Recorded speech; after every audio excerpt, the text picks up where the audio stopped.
अब बात करते हैं कि आज कारून का खजाना कहाँ है और कारून के खजानों का क्या हुआ, वो कहाँ चले गए और इनका क्या हुआ। हकीकत ये है कि कारून के खजानों के मकाम के बारे में बहुत सी रिवायात मौजूद हैं।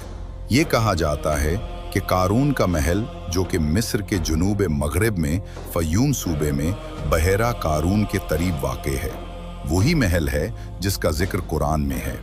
और ये भी कि इस महल के करीब मौजूद झील इस महल के हुदूद में थी और वहाँ 3000 कमरे थे जो ज़मीन के ऊपर और नीचे थे।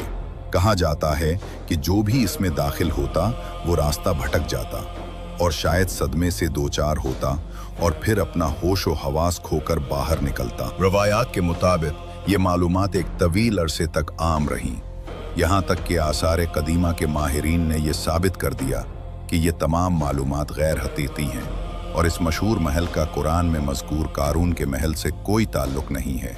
और ये कि मिस्रियों ने उसे कारून का महल इसलिए कहा क्योंकि ये बहरा कारून के करीब वाक़ था, जिसका नाम इसकी कसरत से खल्दियों और खलीजों की वजह से रखा गया था।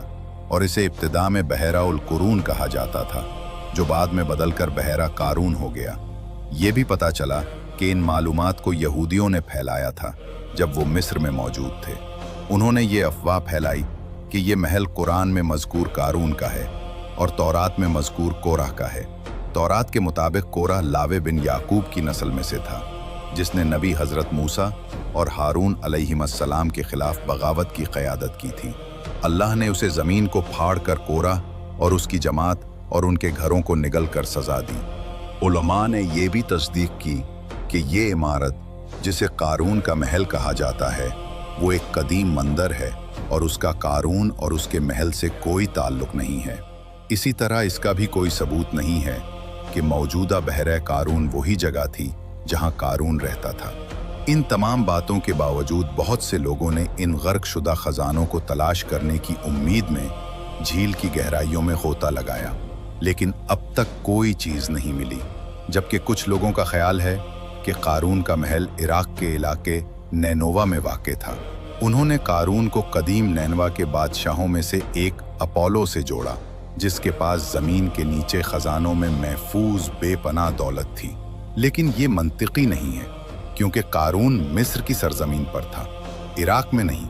इस तरह हम देखते हैं कि कारून के खजानों के मकाम के बारे में बहुत सी क़ियास आराइयाँ और रिवायात मौजूद हैं, और हर दौर में ऐसे लोग सामने आते हैं जो ये दावा करते हैं कि वो उन खजानों का मकाम जानते हैं। लेकिन हकीकत ये है कि ये तारीख के सबसे बड़े राजों में से एक है जो अब तक बेनकाब नहीं हुआ और शायद कभी भी बेनकाब ना हो। यहाँ तक ये दुनिया के अमीर तरीन शख्स की कहानी और उसके खजाने हमेशा एक राज ही बनकर रहेंगे। अल्लाह ताला ने इसका जिक्र कुरान मजीद में हमारे लिए एक इबरत, एक निशानी और एक नसीहत के तौर पर किया है।